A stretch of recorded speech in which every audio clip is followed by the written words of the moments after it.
Muchas gracias, Charles, y muchas gracias por la invitación a todos ustedes.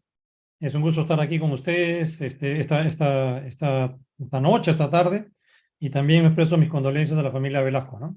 Aquí les voy a poner mi video sobre membrana hiperretiniana con TPA subretiniana.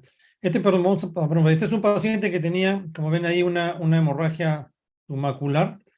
Eh, yo cuando tengo hemorragias subretinianas así de este calibre, yo le pido al paciente, le comento al paciente que es preferible hacer una cirugía submacular con TPA, porque la sangre en esa zona pues causa mucho daño a los fotorreceptores y prefiero quitar la sangre lo más rápido posible.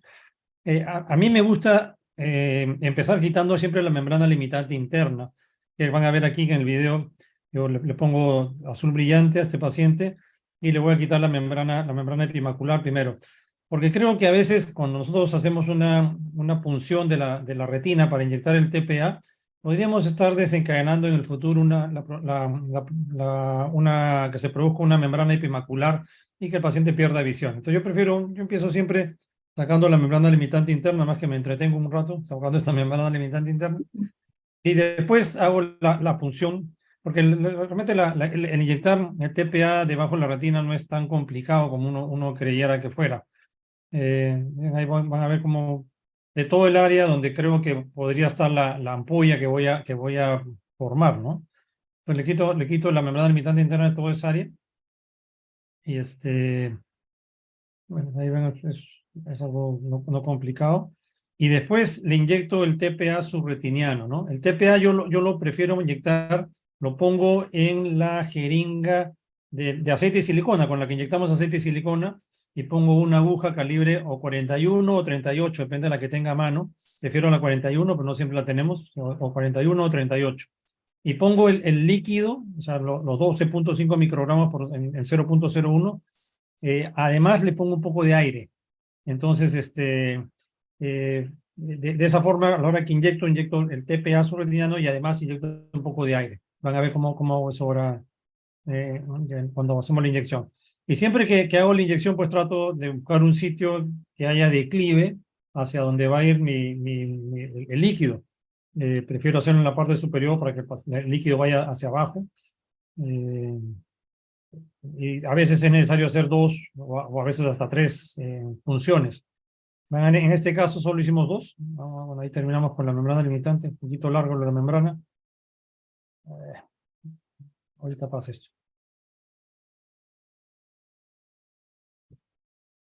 Y después de haber sacado esta membrana limitante interna, vamos a hacer bueno, ahí, como estaba hasta ahí la membrana, quiero que el líquido, el TPA subretiniano con el aire ocupe toda esta zona donde está la hemorragia, ¿no? Trato de que llene toda esa zona. Bueno, ahí está la aguja la cortamos en forma angulada para que sea más fácil penetrar la retina. Entonces la hacemos un pequeño bisel, y como ven ahí, trato de ingresar en una zona de declive, en este caso la parte superior, y la tengo, como digo, en la jeringa de aceite de silicona. Entonces yo mismo con el pedal inyecto y se forma, ahí entra el TPA junto con el aire. Entonces, tratamos de hacer una burbuja un poco grande. La parte de abajo quedó sin haber sido levantada, entonces voy a hacer otra punción en la parte de abajo. Y ahora voy a entrar en la parte de abajo y hago una punción más. Y trato siempre de entrar donde he hecho el pelaje de la membrana limitante interna. Y básicamente esa es toda la operación. Después de haber hecho este par de burbujas, simplemente hacemos intercambio fluido-aire y ahí nomás queda la operación. Y estos pacientes mejoran mucho. No tengo muchísimos casos, no crean que tengo 20 casos de esto, tengo realmente pocos casos. Pero en todos mis casos que he tenido, gracias a Dios, me ha ido bien. Esta hemorragia subretiniana desaparece en forma rápida. En menos de 2 semanas no hay nada de sangre. En una semana ya casi no hay nada, y en 2 semanas no hay nada de sangre. La retina se pega bien y los pacientes mejoran significativamente, ¿no? Entonces es la técnica que yo siempre hago: pelar la membrana limitante interna, poner TPA con aire en la jeringa de aceite de silicona, y yo prefiero inyectarla en forma mecánica con el inyector de aceite de silicona. Y bueno, esa era mi técnica. Entonces después conversaremos la técnica, supongo. Muchas gracias, doctor Entonces, Roca. Renzo, vamos a dejar para el final, como dije, compartir un poco de experiencias y la discusión. Entonces, Renzo, para que continúes con tu video. Muchas gracias. Deme un segundo para compartir pantalla. Mira, este es un video que presenté en el Congreso Regional el año pasado. Pero la verdad es que es muy ilustrativo de lo que ha mencionado ya Tono.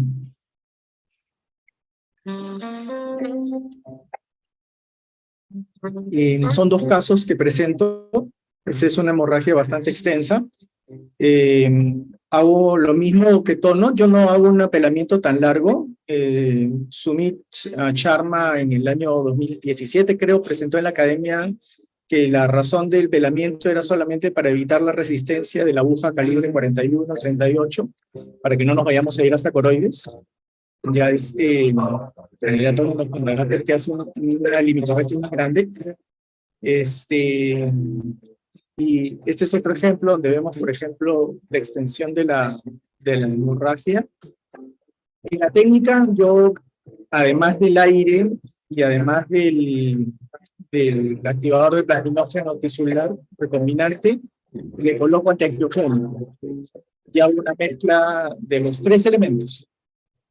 Primero coloco el medicamento que ponen ahí en varios puntos, ahí lo he puesto en todas las zonas donde había hemorragia, y al final pongo el aire, porque lo que pretendo es con el aire desplazar un poco el coágulo, a pesar de que también hay algunas técnicas que proponen utilizar líquido perfluorocarbonado para empujar el coágulo en la mácula.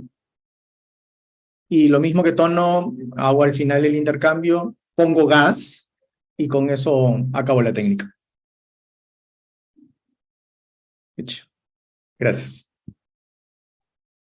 Ahora sí. Bueno, como una pequeña introducción, igual, pues están ahí todas las alternativas, ¿no? Me llegan muchas hemorragias y, como dice el doctor Roca, no todas terminan en cirugía, son pocos los casos que podemos meterlos. Algunos son antiangiogénicos puros, otros utilizamos la burbuja de gas con el antiangiogénico, otros asociados a TPA. Y el tema de hoy que es la vitrectomía, ¿no? La vitrectomía con uso de TPA subretiniano, antiangiogénico y gas. Ese es un caso, y les pongo también la tomografía para ver el pre y el post, de pues, un paciente igual con una hemorragia submacular secundaria de degeneración macular, que entra con 2800, decidimos hacerle pues la vitrectomía posterior. Es un paciente que ante todo no tenía ningún antecedente, no había recibido inyecciones intravítreas y pues había estado con una buena visión, ¿no? Según él refiere, con todo. Entonces se decidió hacer la vitrectomía, le hicimos una vitrectomía completa, usamos igual triamcinolona para liberar siempre la hialoides, no hacemos pelamiento del alimentante. Aquí vemos cómo estamos haciendo un primer punto de entrada, empezando con DSS para formar la burbuja, la bolsita, para poder inyectar el PTA. Ahí se puede ver. Y bueno, justo cuando hicimos en este caso la inyección de la bolsita, comenzó a drenar un poco de sangre. No era un caso reciente, tendría más o menos, entró al quinto día más o menos, cuarto día de la clínica, de la aparición de la baja visión, y pues como por ahí no podíamos ya volver a entrar para inyectar el TPA, inyectamos ahí con el tip al lado, y como podemos ver ahí se comienza a formar la ampolla, comienza a poner un poco más claro el fondo, y comienza a drenar incluso por el agujero, el primer agujero de entrada, ¿no? Es como que le hicimos una pequeña variante, y comenzamos a formar la bolsa. En este caso estamos usando un tip de 38, en vitrectomía 23. Ahí viene un poquito de líquido, se ve cómo se forma ahí la bolsita. Aspiramos un poquito de la sangre que salió. Le hicimos un intercambio y lo dejamos en SP6, ¿no? Es importante mencionar igual, que tal vez por ahí no lo dijimos, tenemos que antes de hacer la inyección de PPA es importante hacer una prueba de cómo va el goteo del fluido subretiniano, ¿no? Primero ponemos el PSI, la presión a 15, y hacemos una prueba fuera del paciente para ver cómo va el volumen del goteo, ¿no? Utilizamos Aquilice, el TPA, y pues, eso es todo. Y nada más, sí, como que saliendo un poquito, quería mostrarles ahí, bueno, el post, ¿no? Este es un paciente que entró en 20800 y continuamos con el tratamiento del paciente por enfermedad ajena a la vista, se ausentó. Miren cómo terminó a los 18 días postoperatorio bastante bien, pero regresó después de como 4 o 5 meses, o perdón, claro, un año postquirúrgico, pero ya había tenido reactivación, ¿no? Entonces, ahí aquí vemos lo importante que es el tratamiento continuo, ¿no? Ese paciente pues ya no regresó, mejoró un poco la visión y presentó un poco de reactivaciones durante ese tiempo y la huella visual llegó a 25%, ¿no? Y eso es todo de lo que quiero. Buenísimo. Muchas gracias, Vanessa. Un bonito de caso. Y ya. Álvaro, estamos Álvaro para que presente sus casos. Ahí está. Listo, bueno, yo voy a presentar un casito. En ese caso era una hemorragia submacular traumática. De 33 años, le cayó un cable de metal a alta velocidad en el ojo. Viene por 5, no había sido hace 5 días. Estaba en MM, a la biomicroscopía todo estaba normal, presiones normales, y tenía esta imagen de otro, que la había traído de otro lado. Era una hemorragia macular extensa, traumática, no asociada a una membrana. Entonces, bueno, básicamente lo que quería comentar es importante determinar siempre a qué nivel está el sangrado, si es sub-PPR o subretiniano, para ver si podemos hacer esta técnica. Y la extensión asociada a la causa, también para ver la técnica que vamos a utilizar, si o solo antihigiénicos, o si vamos a asociar el TPA y el aire a un antihigiénico subretiniano o no. En este caso, como era traumática, decidimos hacer solamente vitrectomía con TPA y TPA submacular con aire y gas intravítreo. Este es el video. De un minutito que voy a compartirlo de la otra manera.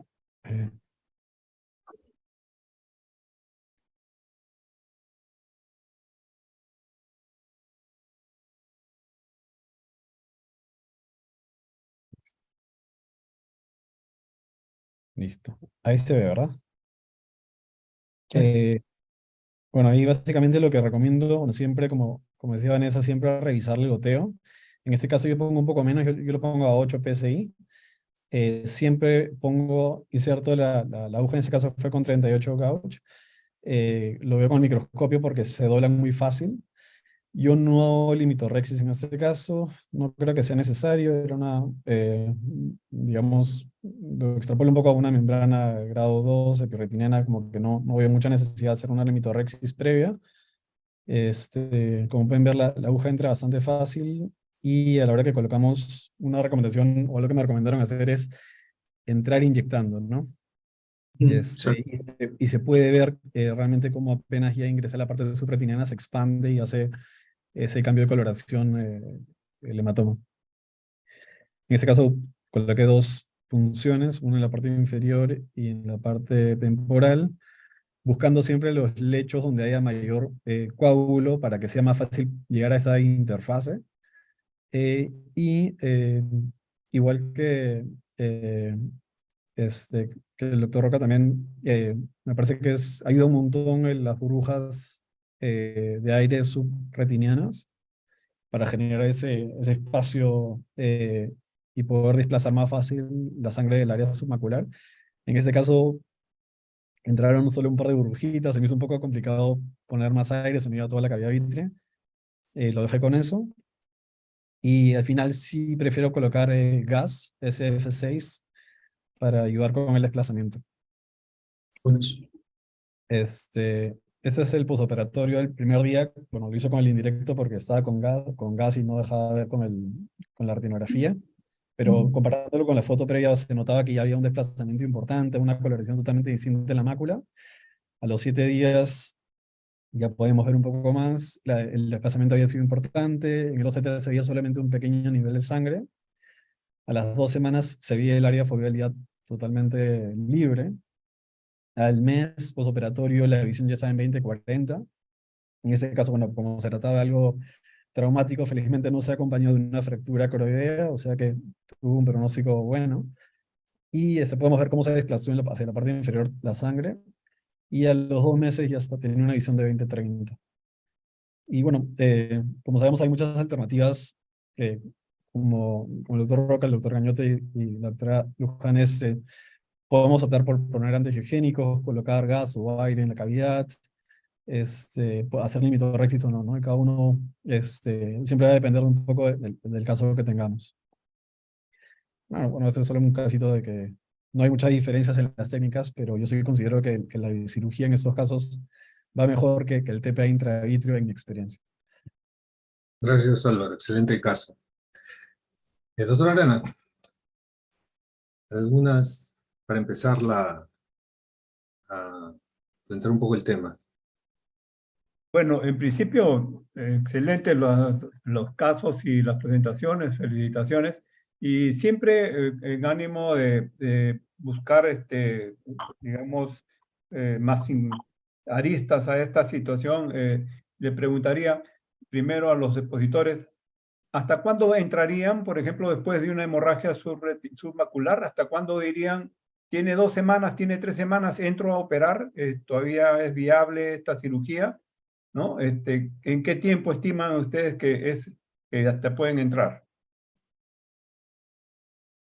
Bueno, si se quiere, pues dentro de los primeros 7, 8 días, 9 días, porque luego ya, pues, por la toxicidad ya no va a haber una ganancia significativa, ¿no?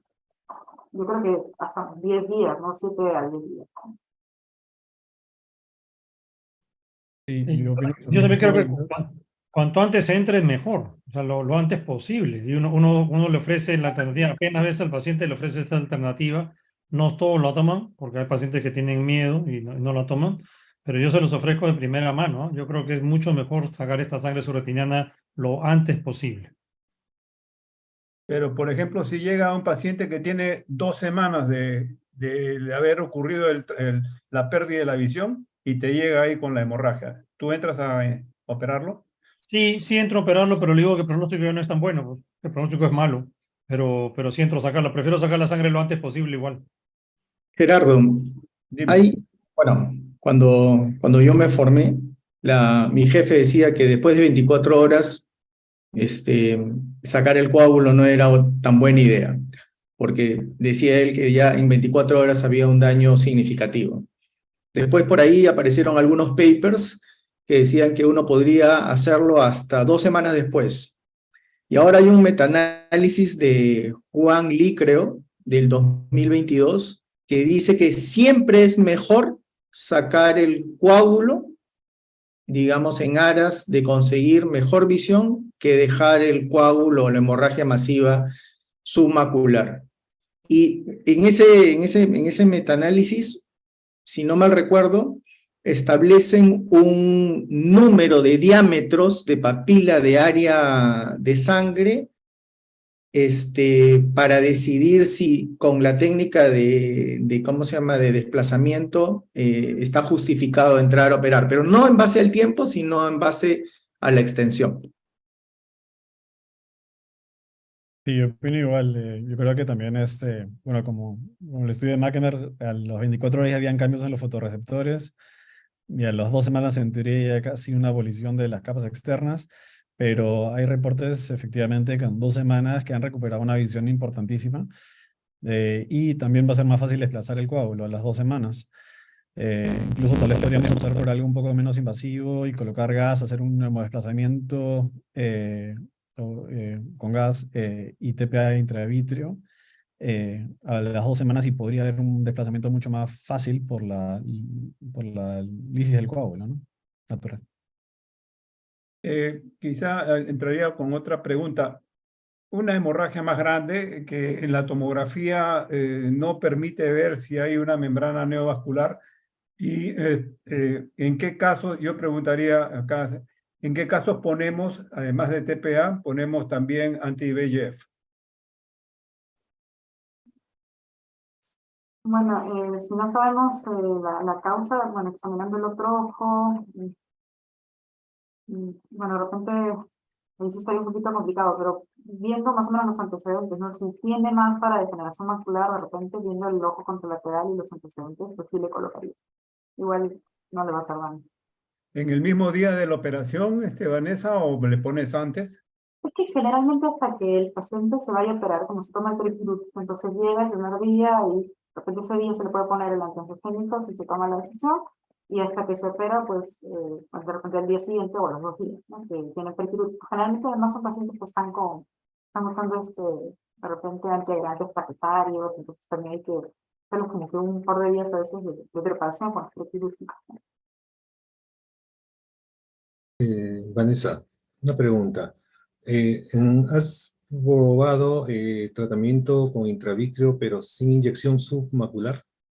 Sí, sí, doctor, justo tengo 2 casos, ustedes ya por ahí se los presento. Hemos tenido justo un caso como el que presentó Álvaro, de un trauma ocular en un paciente joven, y le pusimos el primer día, ahí nada, nos salió un lunes, y al martes ya le pusimos la inyección de TPA, y al día siguiente le pusimos el gas, y fue bastante bien. Ahí de hecho tengo las imágenes que gustan que se las muestro, y también en un caso de pues una degeneración macular que tampoco deseaba una cirugía, y fuimos un poquito menos invasivos y le pusimos TPA intravítreо, y al día siguiente le colocamos el gas. Entonces ahí hemos logrado tener buenos resultados. Nada más que no entra mucho volumen, podemos mantenerlo con las posiciones, ¿no? Boca arriba, el primer día y boca abajo. Así. ¿Y en ello influye un poco el volumen, tal vez, de la hemorragia o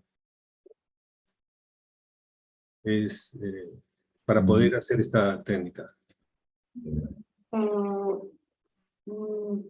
pues, claro, si hubiera sido una hemorragia de repente mucho, o sea, una hemorragia masiva según la clasificación de Bob que se va para las acástales ahí, y si hubiéramos tenido tal vez la historia clínica de que no había antecedentes y que tenía buena visión, entonces tal vez ahí sí entraríamos en una vitrectomía, porque mucho va a depender más del agudeza visual a veces con el que entra, cómo estaba el paciente antes, ¿no? Porque si es un paciente que ya tenía degeneración macular y llevaba tratamiento de repente de meses o de años para degeneración macular y ya es un desgarro y es una hemorragia subretiniana, entonces ahí pues una cirugía tal vez no le va a convenir mucho. Entonces, de repente, además de los antiangiogénicos, también a veces nos planteamos el uso de TPA intravítreо, ¿no?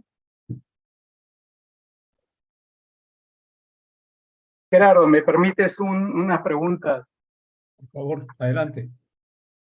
Sí, yo quería consultarle al panel. He tenido 2 casos, uno hace ya un buen tiempo y otro que es muy reciente, que de repente alguno de ustedes lo habrá visto también. Es un caso de un paciente que desarrolló una hemorragia macular en un ojo miope, ambliope, que se sabía tenía muy baja visión, pero que además se complicó, no estoy muy seguro si por un trauma o por alguna otra razón, con un desprendimiento coroideo.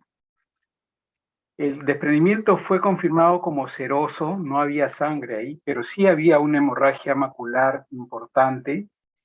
Yo lo he visto cuando ya tenía más de 2 semanas de evolución, pero la hemorragia era patente, pero también era patente un desprendimiento coroideo muy grande, que hacía difícil la decisión, ¿no? Además les digo, sabemos que les va mejor, mucho mejor a los casos de tratamiento quirúrgico de las hemorragias cuando se sabe que la visión era buena antes. Someter a un paciente a una cirugía para saber que no hay mucho que ganar, solamente que no le va a producir toxicidad a ese ojo ambliope, me resultaba un poco complicado como para usarlo como un argumento de decisión. Entonces quería trasladarle a ustedes la pregunta, si el caso lo hubieran recibido ustedes en las mismas circunstancias, ¿cómo lo manejan? ¿No? ¿Cómo lo manejarían? ¿Hacen primero la cirugía de hemorragia submacular o esperan que se resuelva el desprendimiento seroso de coroides? ¿Cuál sería la decisión de parte de ustedes frente a un caso tan raro como este, ¿no? Yo creo que se podría optar también por, en esos casos, con pronósticos un poco más reservados y los un poco, para no tener que esperar, podríamos colocar lo mismo entre TPA y gas intravítrea, ¿no? Sin tocar el desprendimiento coroideo, ¿no es cierto? Sí, Willy, yo también hubiera hecho lo mismo, lo que dice Álvaro, ¿no? Yo hubiera puesto TPA intravítrea, gas, probablemente también le ponga un antiangiogénico y darle corticoides, corticoides para tratar de resolver ese seroso. Estaba ya con corticoides cuando lo vi y quedaba solamente la hemorragia submacular que la podíamos ver. Bueno, la otra cosa que se agregaba a este caso, que era realmente un problema, es que tenía una catarata que seguramente para cualquier cirujano hubiera sido muy complicado operar a través de ella. De hecho, que primero hubiera tenido que sacarse la catarata. Ahí es donde me preguntaba qué tanto se iba a poder manejar bien el desprendimiento coroideo con esa extracción de catarata, ¿no? En realidad es un caso bien raro, bien complejo, pero les digo, pasó esto. Quién sabe si lo hubiera visto antes, lo hubiera derivado con uno de ustedes para que viera si esa hemorragia se podía solucionar paralelamente a la demás, ¿no? Pero bueno, ese es uno de los casos que les tenía. Y el otro caso, que creo que alguna vez lo discutí con Tono también, ustedes saben que en el hospital vemos muchos trastornos hematológicos, muchas displasias sanguíneas, y no ha faltado varias, no una, sino varias discrasias que se manifiestan en la retina con hemorragias masivas, muchas de ellas a veces comprometiendo la mácula, ¿no? Para un paciente de este tipo, que generalmente es un paciente joven, que seguramente veía bien antes de ocurrirle esto, pero que tiene su problema hematológico, ¿se atreverían a hacer el tratamiento que han propuesto? Willy, la hemorragia, este tratamiento es para las hemorragias subretinianas, no para hemorragias intrarretinianas, ¿no? Entonces hay que No, ver estas eran hemorragias suprarretinianas, Tono. si Este paciente son- sangraba por todas partes y No, lo que pasa es que yo creo que Willy va, la pregunta, yo creo que va por el riesgo del uso del activador de plasminógeno en una persona que tiene cierta susceptibilidad a sangrar. Me imagino que va a ir por ahí tu pregunta, Guillermo. Sí, no, pero también el hecho de la vitrectomía en un paciente que sangra tan fácilmente, sabemos que los cambios bruscos de presión en ese ojo pueden generar más hemorragia porque no tienen una coagulación adecuada, ¿no? Entonces, yo me preguntaba si esta cirugía, que pareciera tan sencilla cuando la presentan ustedes, en el momento de hacerla en un paciente con tantas condiciones adversas para responder bien, sería una razón para no operarlo, ¿no? Sabiendo que veía bien antes de la hemorragia y sabiendo que tenía, tiene opciones de mejorar si le sacamos la hemorragia de ahí, ¿no? Pero la condición sistémica es la que me preocuparía siempre. Sí, pues es difícil decisión, ¿no? Igual que si es un anticoagulado, entrar también es difícil decisión, pero básicamente se conversa con el paciente, pues, y se toma la decisión con el paciente, ¿no? Que el paciente tome la decisión. Sí, en realidad. Yo me preguntaría al panel cuál es su dosis máxima, ¿no? Por ejemplo, yo lo máximo que he utilizado para un desprendimiento coroideo hemorrágico masivo ha sido 200 microgramos, que es lo reportado en la literatura. No sé cuál es el límite de ustedes. Y igual, Renzo, 200. 200. 200. Y Yo quisiera agregar nada más que en casos que son muy difíciles, que pueden darse pues, con diferentes alternativas y uno no quiere hacer mucho, recientemente ha salido una publicación de un grupo chino en que están haciendo la inyección de TPA solamente con un puerto, el puerto de iluminación, y a través del transconjuntival y transescleral entran con la aguja 41 y le ponen directamente pues, el TPA a la submacular y se acabó. Y salen en 5 minutos terminó la cirugía, sin vitrectomía, sin nada, y puestan sus resultados y son muy buenos, ¿no? Entonces, tenemos también esa opción en los casos en que tenemos pacientes muy frágiles que hay que hacer rápidamente algo y con el menor trauma posible, ¿no? Interesante.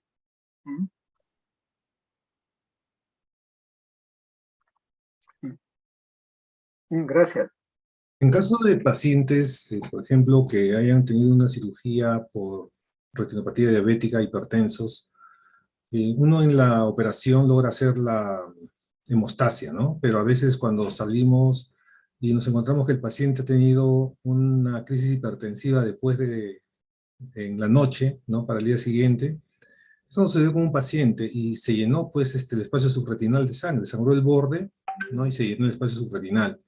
En este caso, tenemos de que se ha formado posiblemente ya en el tiempo un coágulo. ¿Y en qué momento entraríamos para evitar de que el paciente vuelva a sangrar?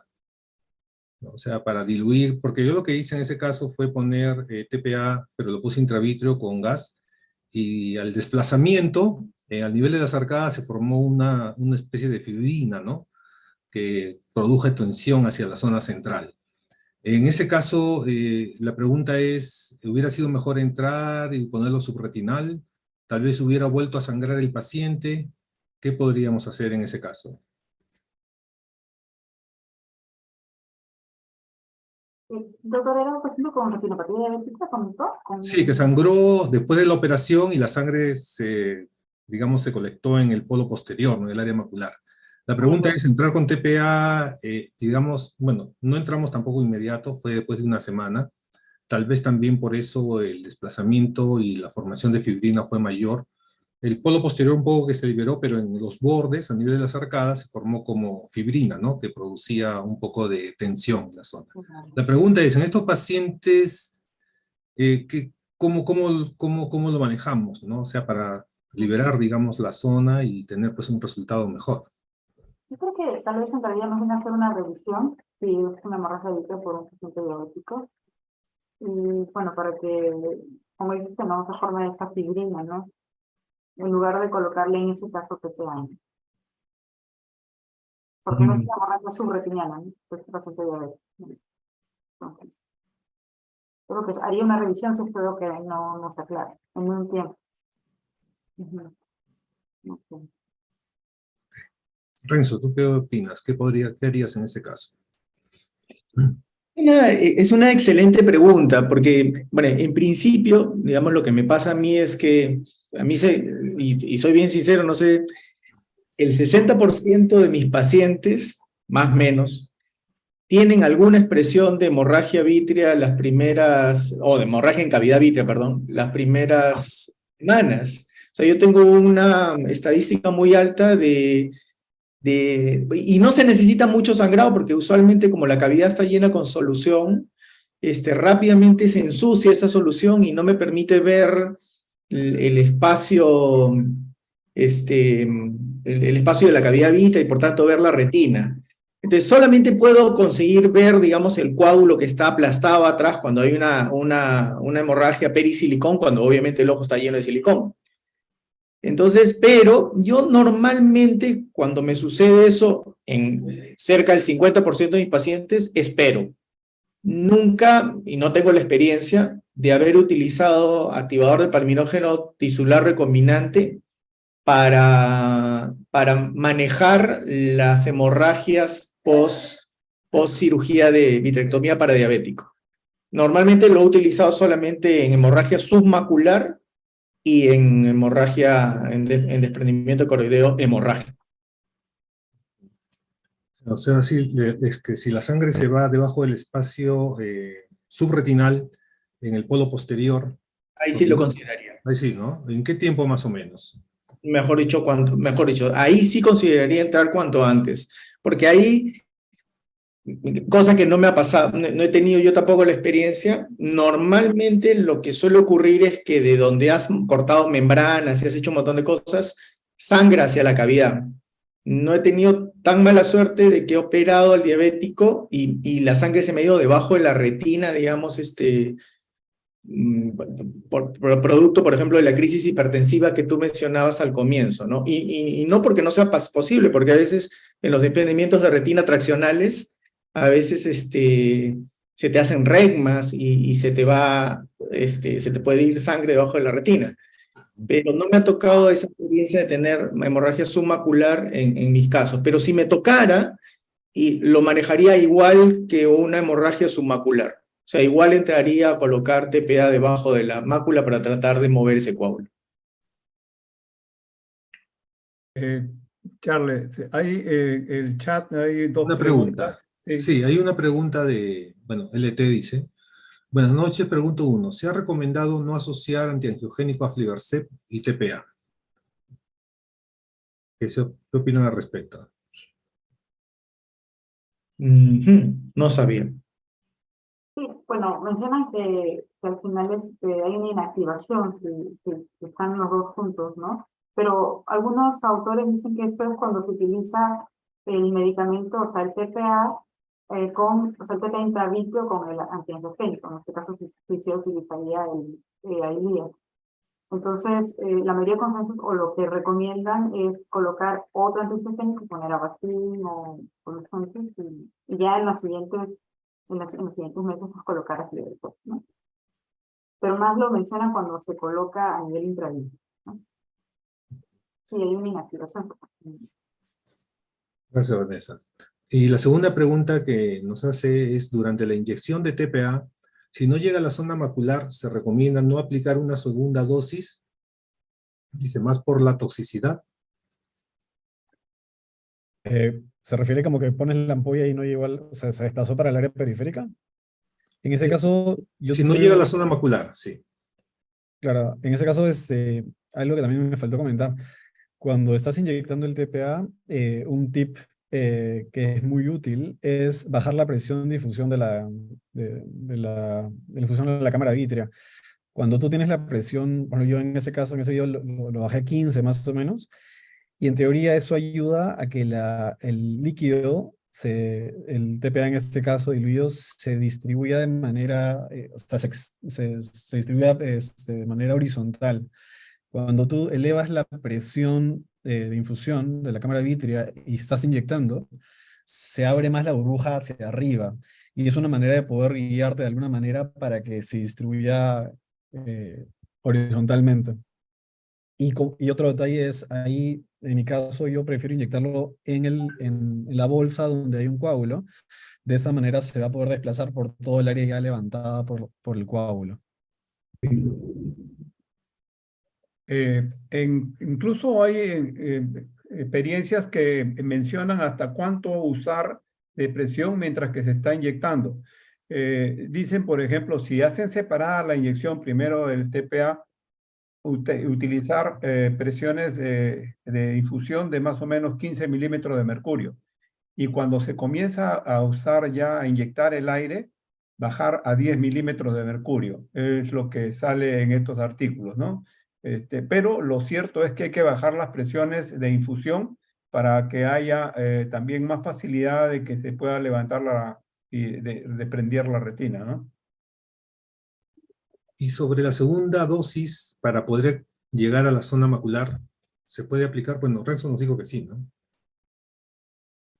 Pues, mejor dicho, yo me trato de acercar, obviamente, no pico la fobia, pero trato de inyectar cuando mi coágulo está obviamente debajo de toda la zona central, trato de que el medicamento entre lo más cerca del centro, porque es cierto lo que nos dice Luis Tanaka: cuando tú te alejas mucho e inyectas, a veces no logra con lo que inyectas disecar, digamos, hacer la disección hasta el centro de la mácula.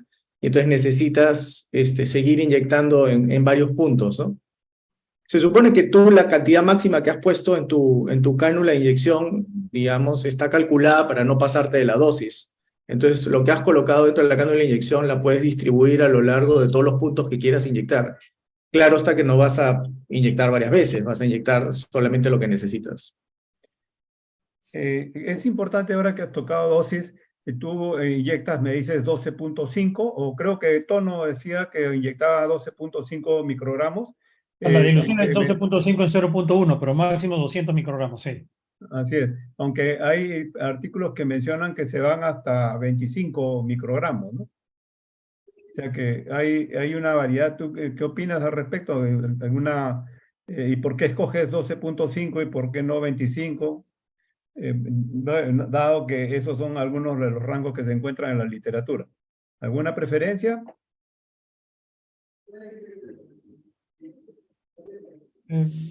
No sé, yo le hago la ilusión, yo le hago la ilusión de 12.5, siempre lo he hecho así. Sí sé que hacen más, pero me da miedo la toxicidad, así que le hago de 12.5 en 0.1 y máximo 200 microgramos. Y aparte tengo más, de esa forma tengo más volumen, ¿no? Porque si lo hace más concentrado tiene menos volumen también, entonces prefiero hacerlo, tener más volumen para inyectar. Sí.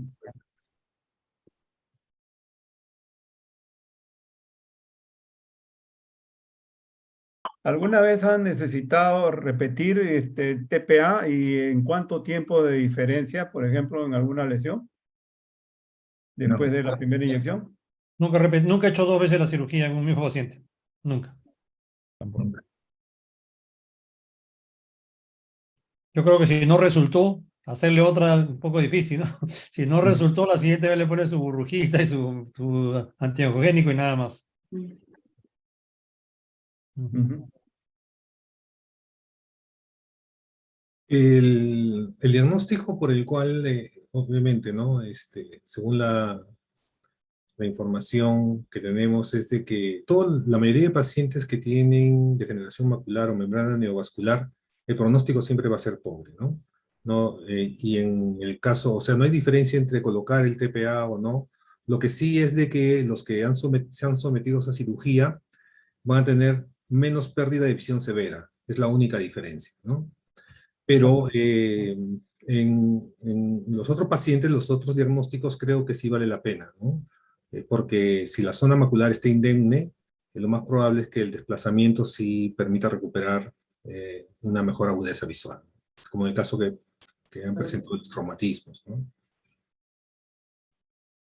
Claro, pero muchos pacientes con degeneración macular te dicen, doctor, yo hasta hace 2 días podía verle la cara a la persona, no leía, pero veía la cara, ahora ya no puedo. Entonces, claro, uno está tentado a entrar a ayudar a esas personas, ¿no? Porque es terrible perder de un momento a otro la visión, la poca visión que tienen, ¿no?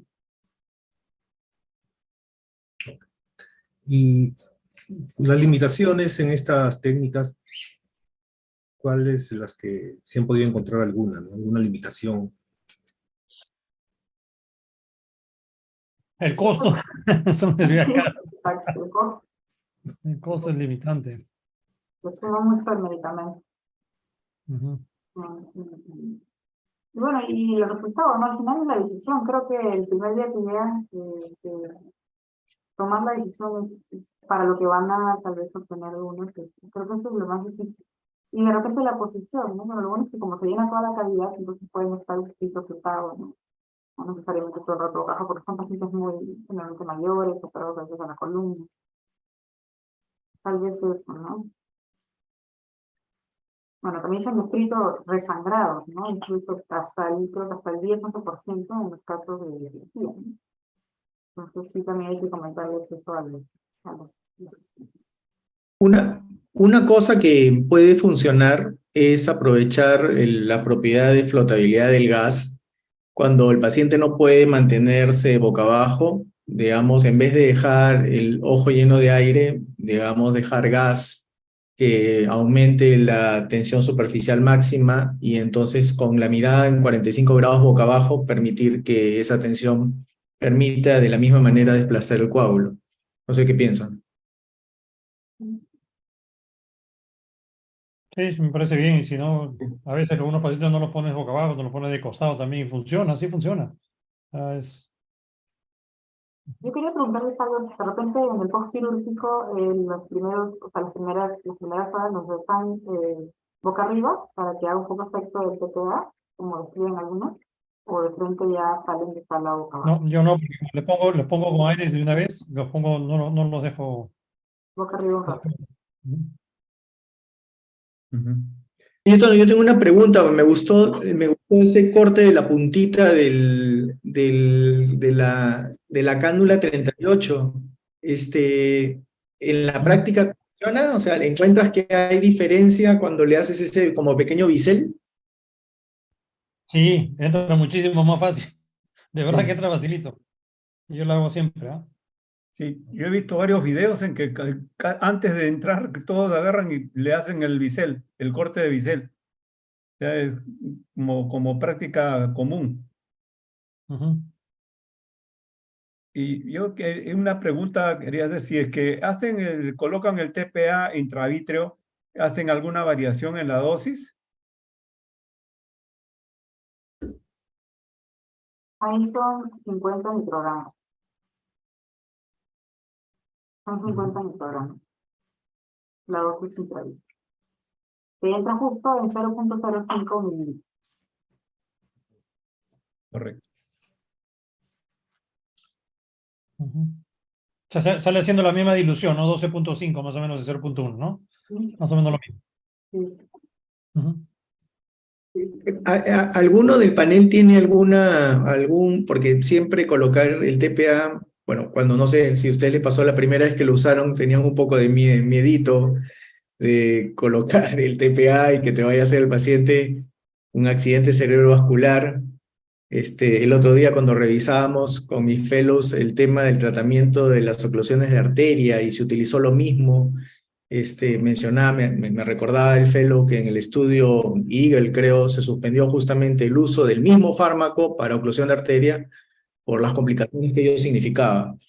Entonces, siempre con ese antecedente, colocar el TPA pues, dentro del ojo es como una maniobra, digamos, que tiene sus riesgos.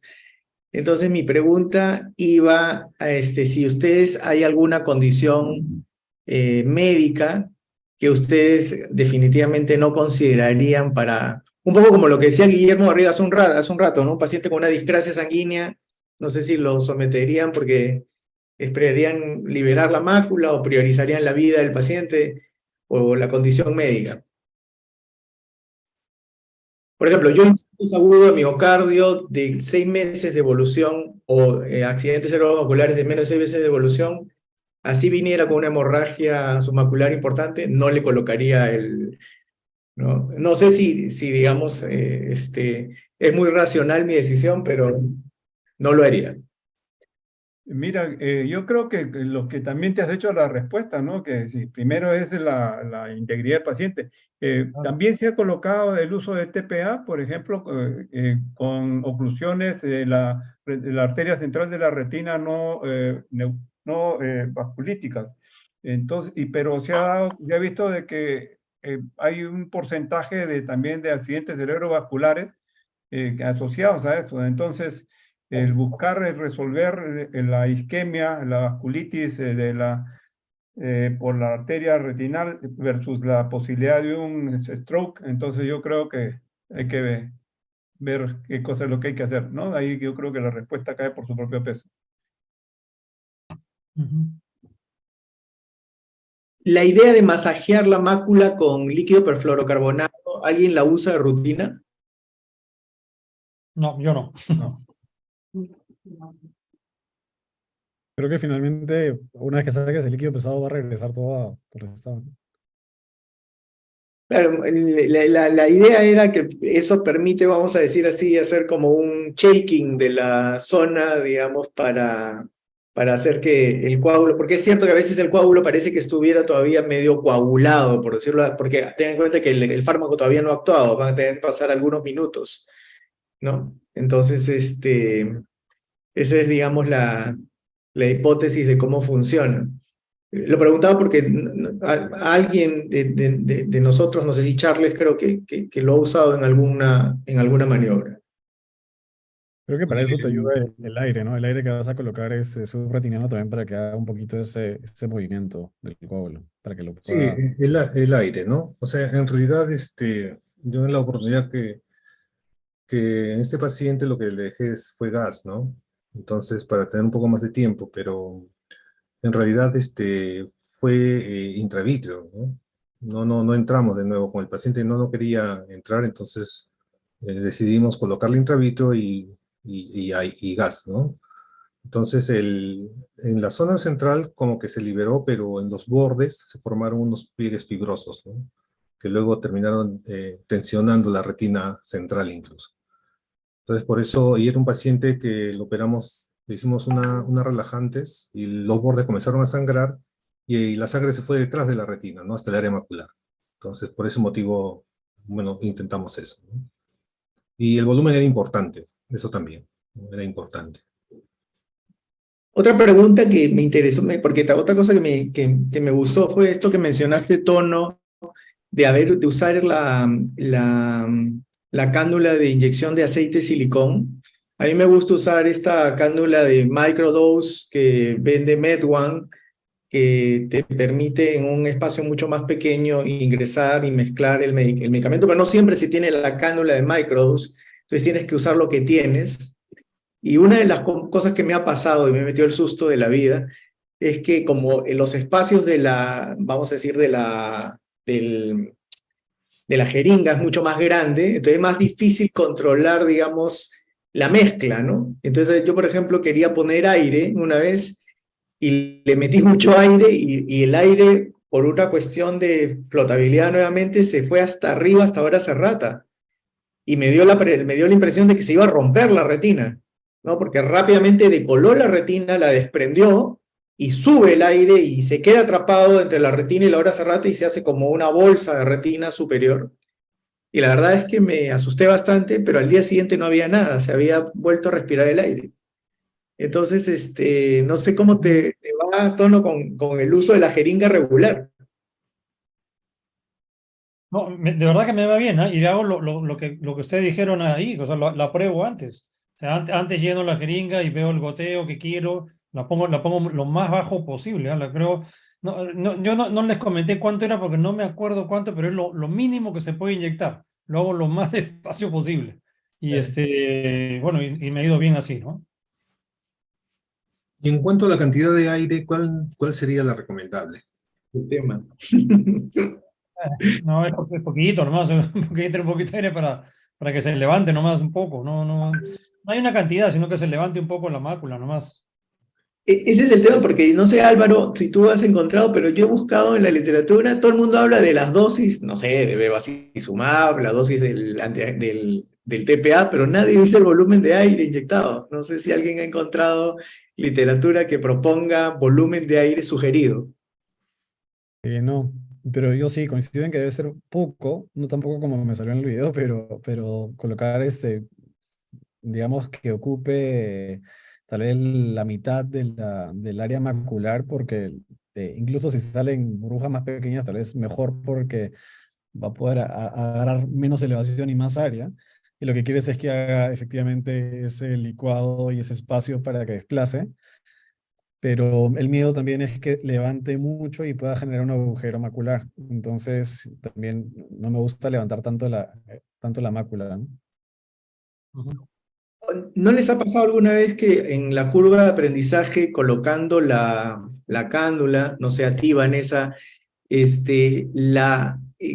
digamos, y si estás medio nervioso ese día, la punta de la cánula te tiembla la mano y el huequito, porque el que has metido la retina se te hace más grande y te da la sensación de que realmente ya le hiciste un huequito que amerita alguna forma de tratamiento láser?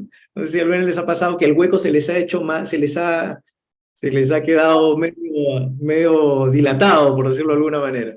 Claro, sí puede, pero o sea, colocarle láser nunca ha sido necesario, ¿no? Porque ya como pues eso está en contacto con el gas, va a pegar. Incluso pues me mostré que había visto unos resultados autorizados. No fue necesario colocar gas, perdón, láser. Sí, Renzo, a mí sí me ha pasado también, ¿ah? De que se me hace un hueco bastante grande que uno se asusta Pero como no Claro, hay tracción sobre el hueco, sobre los bordes del agujero, no hay ningún problema. ¿Ah? Hacer el intercambio de fluidos aire y después eso al día siguiente está bien pegadito y no hay ningún problema.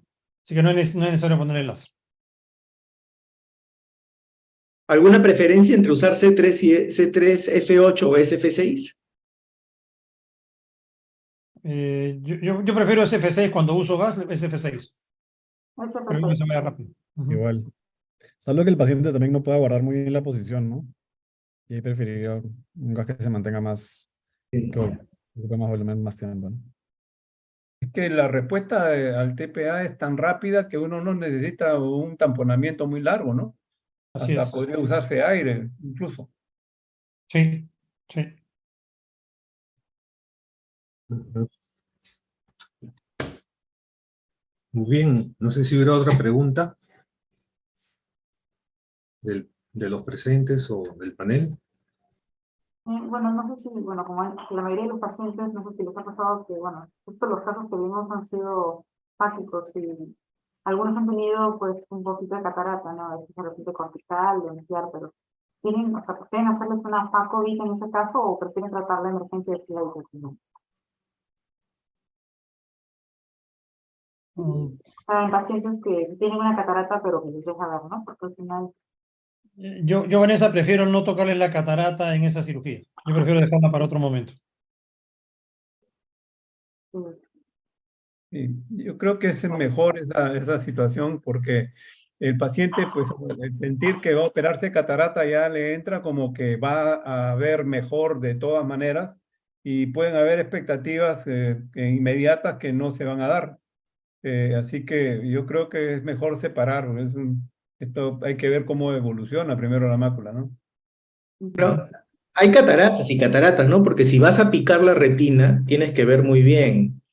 Pues claro, si la catarata no es tan densa, pues en un cirujano, digamos, medianamente experimentado lo puede hacer, pero ya si la catarata es media nuclear o ya está media fastidiosa, igual no queda otra, ¿no? Claro. Muy bien. Agradecerles a las ponencias, los videos muy interesantes, muy bonitos, bastante leccionadores y sobre todo esta última, la segunda parte, en el que la experiencia permite tener herramientas prácticas, ¿no?, para poder resolver estos casos. Le dejo al doctor Arana para las últimas palabras. Bueno, solamente felicitarnos por tener este panel que es tan interesante, que es un tema también, no digamos controversial, pero sí que cada vez está teniéndose más experiencia en ellos y para que los otros retinólogos de acá del grupo pues puedan también practicar este tipo de procedimientos en estos casos de hemorragia que ya vemos que las técnicas no son tan difíciles y en un cirujano pues que experimentado puede estar en sus manos de salvar el funcionamiento macular. Agradecemos pues a todos los exponentes, a Charles, muchas gracias por tu moderación. Agradecemos al patrocinador, TEA, y por supuesto ya nos estaríamos viendo en el próximo mes. Nos tocaría el jueves 22 de junio. Ya les comentaremos a través de nuestra chat el tema y los expositores. Muchas gracias y que tengan ustedes buenas noches. Buenas noches, Arana. Buenas noches a Adiós. todos. Gracias. Gracias. Chao. Adiós. Adiós con todos los abuelitos. Adiós. Gracias, gracias. Muy buena piñeta. Hola, Víctor. Chao, chao. Chao. Chao, chao. Hola, gracias.